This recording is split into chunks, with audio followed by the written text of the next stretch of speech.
بسم اللہ الرحمن الرحیم۔ کتاب روض الباسم من خلق النبی الخاتم، جلد نمبر 3، باب نمبر 16، فصل نمبر 3۔ ہمہ وقت اللہ تعالیٰ کا شکر گزار اور احسان مند رہنے کا بیان، پارٹ نمبر 87، پیج نمبر 112 سے آثار اور اقوال نمبر 1۔ حضرت داؤد علیہ السلام نے عرض کیا، اے باری تعالیٰ، میں تیرا شکر کیسے ادا کروں جبکہ میری طرف سے تیرے شکر کی ادائیگی بھی تیری ہی ایک عنایت ہے۔ اللہ تعالیٰ نے وہی فرمائی، تم نے ان کلمات کی صورت میں ابھی میرا شکر ہی تو ادا کیا ہے۔ اسے امام قشیری نے الرسالہ میں روایت کیا ہے۔ قول نمبر 2، حضرت عبداللہ بن سلام رضی اللہ تعالیٰ عنہ سے مروی ہے کہ حضرت موسیٰ علیہ السلام نے اپنے رب تعالیٰ سے عرض کیا، اے پروردگار، کون سا شکر تیری شان کے لائق ہے؟ اللہ تعالیٰ نے فرمایا، اے موسیٰ، تیری زبان ہر وقت میرے ذکر سے تر رہے، یہی شکر ہے جو میری شان کے لائق ہے۔ اسے امام ابن المبارک، ابن ابی دنیا اور ابن عساکر نے روایت کیا ہے۔ قول نمبر 3، امام قشیری بیان کرتے ہیں، مروی ہے کہ ایک پیغمبر ایک چھوٹے سے پتھر کے پاس سے گزرے جس کے اندر سے کثرت کے ساتھ پانی نکل رہا تھا۔ پیغمبر کو اس پر تعجب ہوا تو اللہ تعالیٰ نے پتھر کو گفتگو کی طاقت عطا فرما دی۔ پتھر نے کہا، جب سے میں نے اللہ تعالیٰ کا یہ فرمان سنا ہے، فَاتَّقُوا النَّارَ الَّتِي وَقُودُهَا النَّاسُ وَالْحِجَارَةُ، اس آگ سے بچو جس کا ایندھن انسان اور پتھر ہے۔ تب سے میں ڈر کے مارے رو رہا ہوں۔ راوی کہتا ہے کہ اس نبی نے اللہ تعالیٰ سے درخواست کی کہ اس پتھر کو دوزخ سے پناہ عطا فرما دے۔ اللہ تعالیٰ نے بذریعہ وحی نبی کو خبر دی کہ ہم نے اسے پناہ دے دی۔ یہ سن کر نبی وہاں سے چلے گئے۔ کچھ عرصے کے بعد واپس آئے تو دیکھا کہ اس پتھر سے بدستور پانی پھوٹ رہا تھا۔ انہیں پھر تعجب ہوا۔ اللہ تعالیٰ نے پتھر کو دوبارہ گویائی دے دی۔ اللہ کے نبی نے اس سے پوچھا، اے پتھر، اللہ تعالیٰ نے تجھے معاف فرما دیا ہے تو پھر کیوں رو رہا ہے؟ پتھر نے جواب دیا، اے اللہ کے نبی، وہ رونا غم اور خوف کا تھا اور یہ رونا شکر اور خوشی کا ہے۔ اسے امام قشیری نے الرسالہ میں بیان کیا ہے۔ قول نمبر 4، حضرت ابن عبد بیان کرتے ہیں، حضرت علی بن ابی طالب رضی اللہ تعالیٰ عنہ نے مجھے فرمایا، کیا تم جانتے ہو کہ کھانے کا حق کیا ہے؟ میں نے عرض کیا، آپ ہی فرما دیجئے۔ کھانے کا حق کیا ہے؟ انہوں نے فرمایا، پہلے بسم اللہ پڑھو، پھر اللہم بارک لنا فیما رزقتنا، اے اللہ، جو رزق تو نے ہمیں عطا فرمایا ہے اس میں برکت عطا فرما کہو۔ پھر فرمایا، کیا تم جانتے ہو کہ اللہ تعالیٰ کے شکر سے کیا مراد ہے؟ کہتے ہیں، میں نے عرض کیا، یہ بھی آپ ہی بتلا دیں کہ اللہ تعالیٰ کے شکر سے کیا مراد ہے۔ انہوں نے فرمایا، تم یہ کہو، الحمدللہ الذی اطعمنا وسقانا، تمام تعریفیں اس رب کے لیے ہے جس نے ہمیں کھلایا اور پلایا۔ اسے امام احمد ابن ابی شیبہ نے مذکورہ الفاظ سے ابو نعیم اور بیہقی نے روایت کیا ہے۔ قول نمبر 5، حضرت مجاہد اللہ تعالیٰ کے فرمان، بے شک نوح علیہ السلام بڑے شکر گزار بندے تھے، انہو کان عبدا شکورا کے بارے میں بیان کرتے ہیں کہ حضرت نوح علیہ السلام جب کوئی چیز کھاتے تو اللہ تعالیٰ کی حمد بیان کرتے، جب کوئی چیز پیتے تو اللہ تعالیٰ کی حمد بیان کرتے، جب چلتے تو اللہ تعالیٰ کی حمد بیان کرتے، جب کوئی چیز پکڑتے تو اللہ تعالیٰ کی حمد بیان کرتے۔ اس لیے اللہ تعالیٰ نے ان کی دائمی شکر گزاری کے اس حالت پر ارشاد فرمایا کہ بے شک نوح علیہ السلام بڑے شکر گزار بندے تھے۔ اسے امام ابن المبارک نے زہد میں اور ابن ابی دنیا نے روایت کیا ہے۔ قول نمبر 6، امام حسن مجتبی رضی اللہ تعالیٰ عنہ نے خانہ کعبہ کے رکن سے چمٹ کر عرض کیا، الہی تو نے مجھ پر انعام کیا مگر تو نے مجھے شاکر نہ پایا، تو نے مجھے آزمائش میں مبتلا کیا مگر مجھے صابر نہ پایا، میرے شکر ادا نہ کرنے کے باوجود تو نے مجھ سے اپنی عنایت کو نہیں روکا، اور نہ ہی میری بے صبری کی وجہ سے تو نے مصیبت کو مجھ پر دائم رکھا۔ الہی ایک کریم سے ایسے کرم کے سوا اور کیا ظاہر ہو سکتا ہے۔ اسے امام قشیری نے رسالہ میں روایت کیا ہے۔ قول نمبر 7، حضرت جنید بغدادی نے فرمایا ہے، حقیقت میں شکر یہ ہے کہ تو اپنے آپ کو اللہ تعالیٰ کی اس نعمت کا اہل نہ سمجھے جو تجھے نصیب ہوئی ہے۔ اسے ابن القیم نے مدارج السالکین میں بیان کیا ہے۔ قول نمبر 8، حضرت ابو بکر شبلی رحمۃ اللہ علیہ نے فرمایا ہے، شکر ہے کہ نعمت عطا کرنے والا یعنی باری تعالیٰ نگاہ میں رہے نہ کہ نعمت۔ اسے امام قشیری نے الرسالہ میں روایت کیا ہے اور ابن القیم نے مدارج السالکین میں بیان کیا ہے۔ قول نمبر 9، حضرت فضیل بن عیاض نے فرمایا ہے، یقیناً یہ بھی نعمت کا شکر ادا کرنا ہی شمار ہوتا ہے کہ اس نعمت کو بیان کرے یعنی تحدیث نعمت کرے۔ اسے امام سلمی نے طبقات الصوفیہ میں روایت کیا ہے۔ قول نمبر 10، حضرت ابو عثمان نے فرمایا ہے، حقیقت میں شکر اس بات کا جان لینا ہے کہ میں اس نعمت کا صحیح شکر ادا نہیں کر سکتا۔ اسے ابن قیم نے مدارج السالکین میں بیان کیا ہے۔ قول نمبر 11،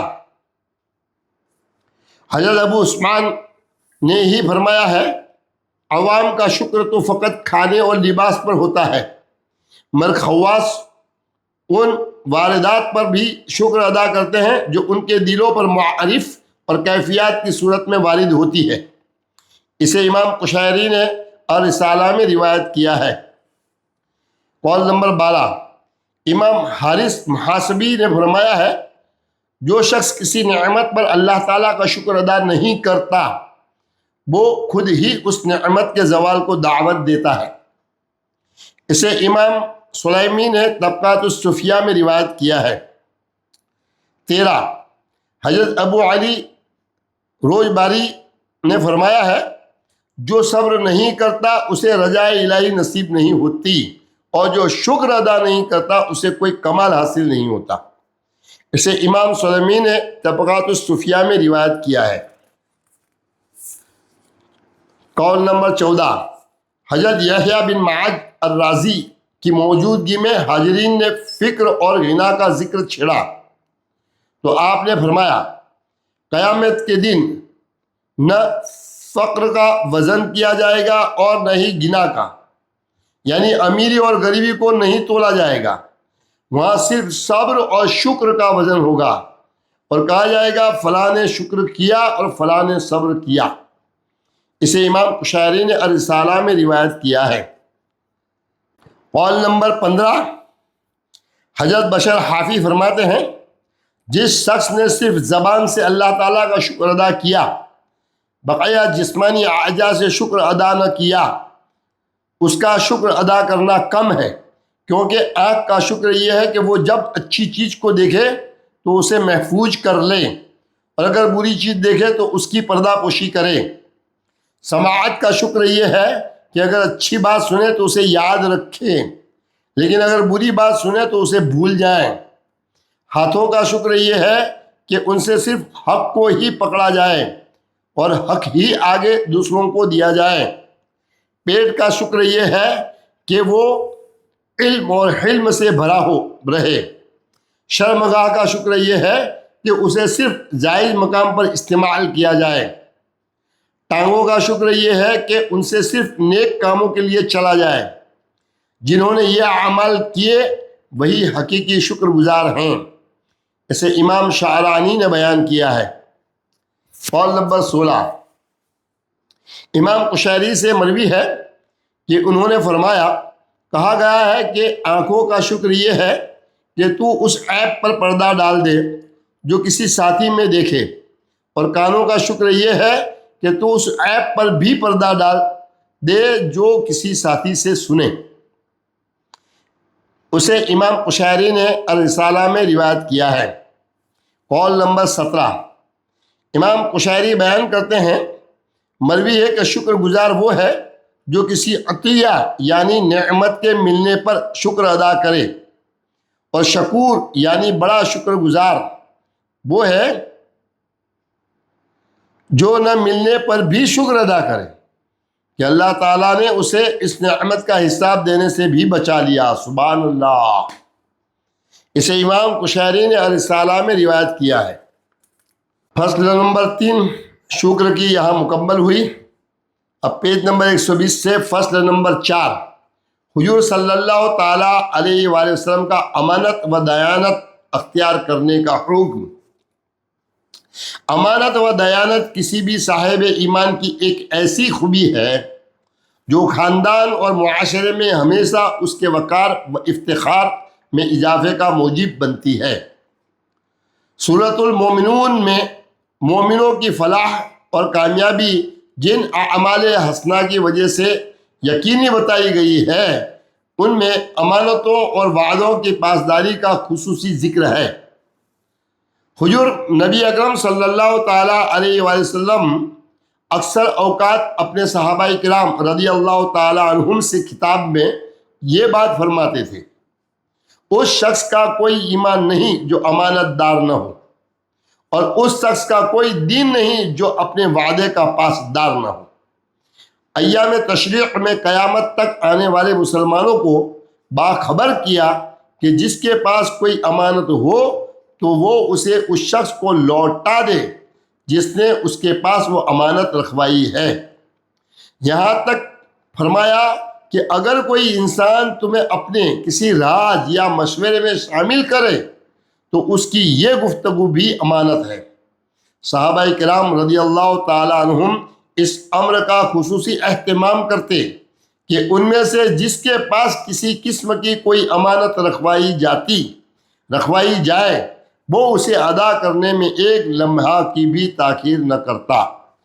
قرآن۔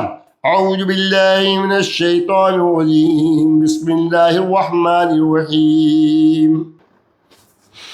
ان اللہ یأمرکم ان تعدوا الامانات الى اہلها واذا حکمتم بین الناس ان تحکموا بالعدل ان اللہ نعم ما یعظکم به ان اللہ کان سمیعا بصیرا۔ سورہ نساء آیت نمبر 58۔ ترجمہ: بے شک اللہ تمہیں حکم دیتا ہے کہ امانتیں انہی لوگوں کے سپرد کرو جو ان کے اہل ہیں، اور جب تم لوگوں پر حکومت کرو تو عدل و انصاف کے ساتھ کیا کرو، اور جب تم لوگوں کے درمیان فیصلہ کرو تو عدل انصاف کے ساتھ فیصلہ کیا کرو۔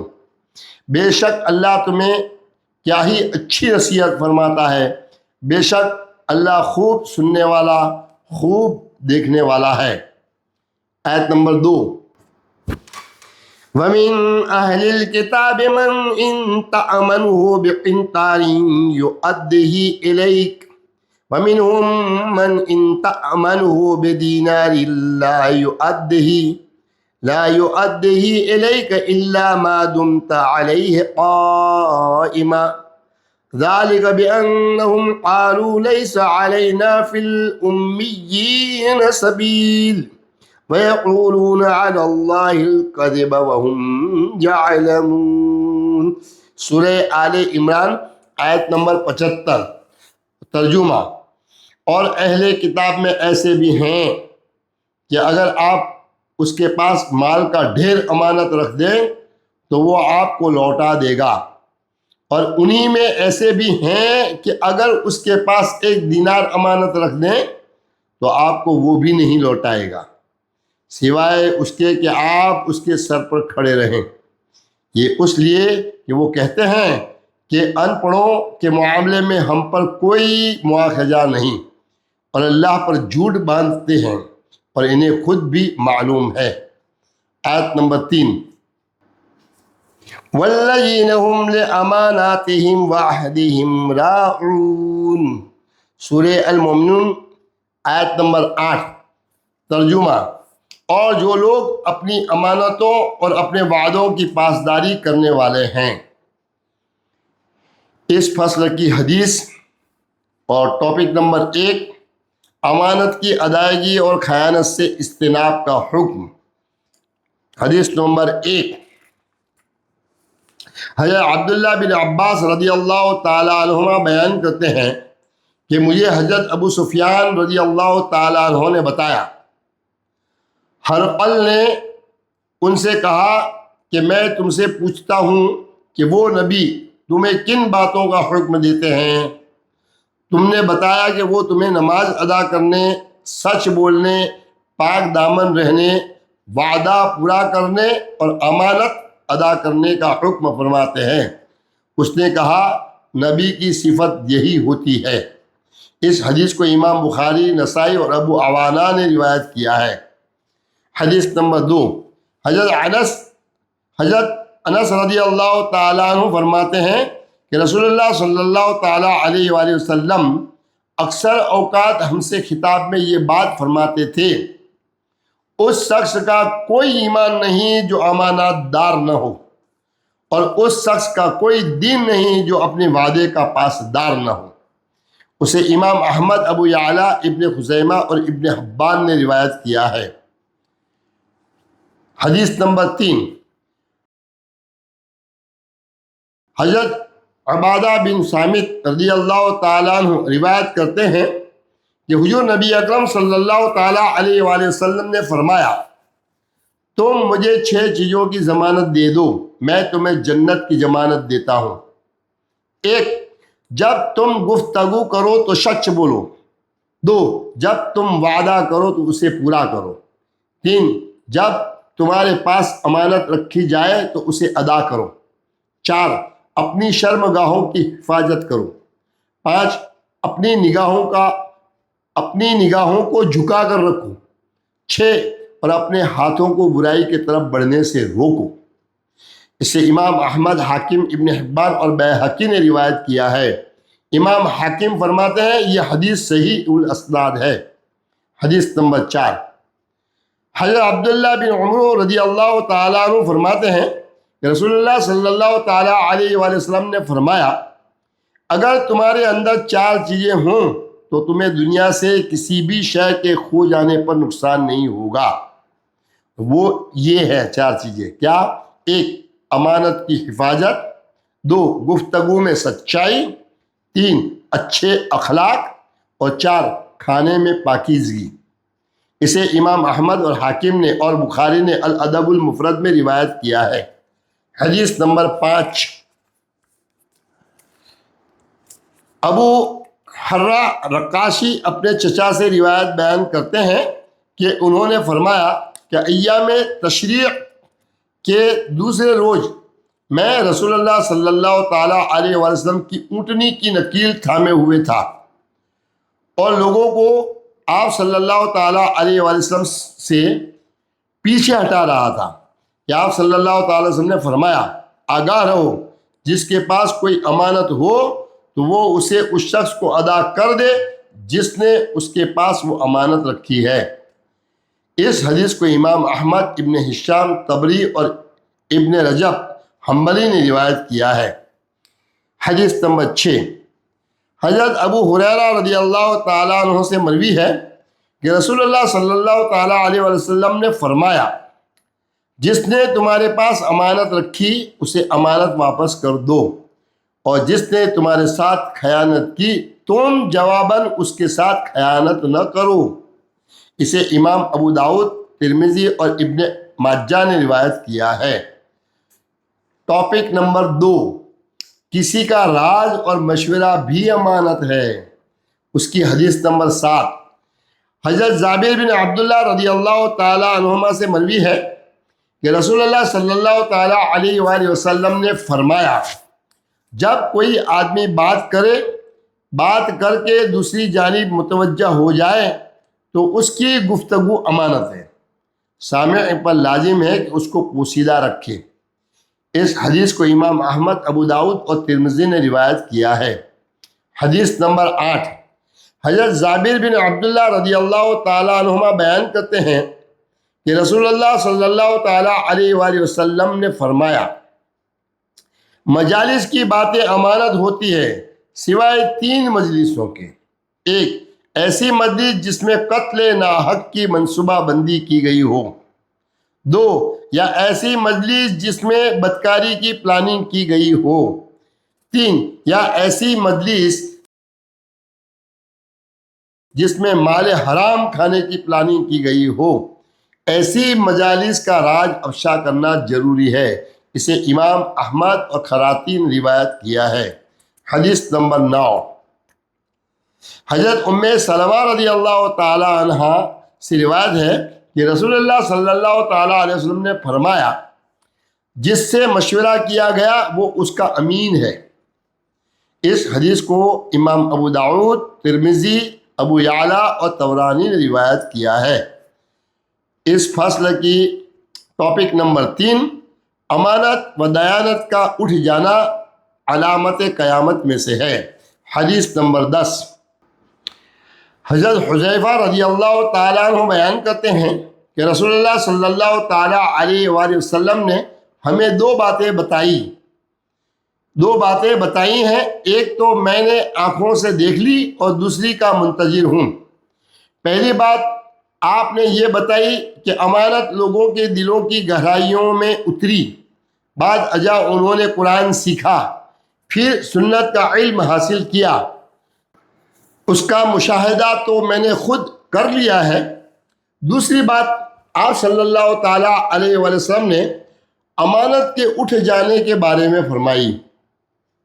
فرمایا آدمی ایک بار سوئے گا تو امانت اس کے دل سے نکال لی جائے گی، صرف اس کا دھندلا سا نشان باقی رہ جائے گا۔ پھر دوبارہ سوئے گا تو امانت کا بقیہ حصہ بھی قبض کر لیا جائے گا، اس کا نشان آبلے کی طرح رہ جائے گا۔ جیسے تم اپنے پاؤں پر آگ کا انگارہ کھینچو تو آبلہ ابھرا ہوا نظر آئے گا مگر اس کے اندر کچھ نہیں ہوتا۔ اور دن بھر لوگ خرید و فروخت کریں گے لیکن مشکل سے ایک بھی شخص ایسا نہیں مل سکے گا جو امانت ادا کرتا ہو۔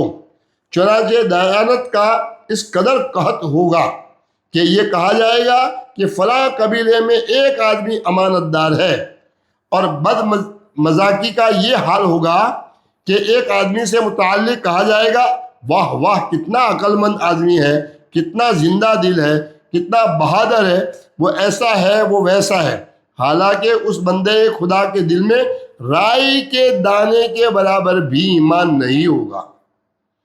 مجھ پر ایسا زمانہ گزرا ہے کہ کسی کے ساتھ خرید و فروخت کرنے میں کوئی خطرہ محسوس نہیں ہوا تھا، کیونکہ اگر وہ مسلمان ہوتا تو اسلام اسے حق کی طرف پھیر دیتا، اور اگر وہ نصرانی ہوتا تو اس کے حاکم اس سے میرا حق ادا دلا دیتے۔ لیکن اب تو میں صرف فلاں ایماندار تاجر کے ساتھ تجارت کرتا ہوں۔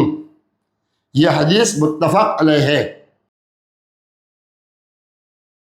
حدیث نمبر 11، حضرت ابو ہریرہ رضی اللہ تعالیٰ عنہ سے روایت ہے کہ رسول اللہ صلی اللہ تعالیٰ علیہ وآلہ وسلم نے فرمایا، جب امانت ضائع ہونے لگے تو قیامت کا انتظار کرو۔ پوچھا گیا، یا رسول اللہ امانت کے ضائع ہونے کا مطلب کیا ہے؟ آپ صلی اللہ تعالیٰ علیہ وآلہ وسلم نے فرمایا، جب امور نااہل لوگوں کو سونپے جانے لگیں تو قیامت کا انتظار کرو۔ اس حدیث کو امام بخاری، احمد اور ابن حبان نے روایت کیا ہے۔ حدیث نمبر 12، حضرت شداد بن اوس رضی اللہ تعالیٰ عنہ سے مروی ہے کہ رسول اللہ صلی اللہ تعالیٰ علیہ وسلم نے فرمایا، اپنے دین میں سے پہلی چیز جسے تم ناپید پاؤ گے وہ امانت ہے۔ یعنی قرب قیامت میں امانت مفقود ہو جائے گی۔ اس حدیث کو امام طبرانی نے روایت کیا ہے۔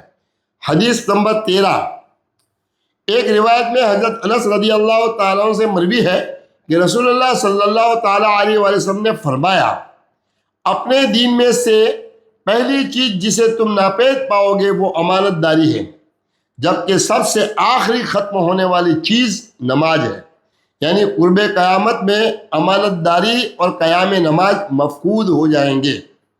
حضرت ثابت نے اس کی تشریح میں کہا، ہو سکتا ہے کہ کوئی شخص ایسا ہو جو روزے رکھتا ہو اور نمازیں بھی پڑھتا ہو، لیکن اگر اسے کوئی امانت سونپی جائے تو وہ اسے ادا نہ کرے۔ اسے امام خراتی نے روایت کیا ہے۔ حدیث نمبر 14، حضرت ابو ہریرہ رضی اللہ تعالیٰ عنہ بیان کرتے ہیں کہ میں نے سنا کہ رسول اللہ صلی اللہ تعالیٰ علیہ وآلہ وسلم نے فرمایا، اس امت سے سب سے پہلے حیا اور امانت داری اٹھائی جائے گی، لہذا تم اللہ سے ان دونوں چیزوں کا سوال کرتے رہا کرو۔ اسے امام ابن ابی الدنیا، ابو یعلا خراتی اور بیہقی نے روایت کیا ہے۔ اس کے آثار اور اقوال، ایک، حضرت عمر بن خطاب رضی اللہ تعالیٰ عنہ نے فرمایا ہے، کسی شخص کی نماز اور اس کے روزوں کی طرف نہ دیکھو، بلکہ اس کی طرف دیکھو جو بولے تو سچ بولے، اور جب اسے امانت سونپی جائے تو اسے ادا کرے۔ اسے امام بیہقی نے روایت کیا ہے۔ دو، حضرت عمر بن خطاب رضی اللہ تعالیٰ عنہ کا فرمان ہے، تمہیں کسی شخص کا رعب و دبدبہ بھلا نہ لگے، لیکن جو شخص امانت ادا کرے اور لوگوں کی عزتوں کو ٹھیس پہنچانے سے باز رہے، وہ ایسا شخص ہے جسے اچھا سمجھا جائے۔ اسے امام بیہقی نے روایت کیا ہے۔ فصل نمبر 4 یہاں مکمل ہوتی ہے اور پارٹ نمبر 87 بھی مکمل ہوا۔ السلام علیکم ورحمۃ اللہ وبرکاتہ۔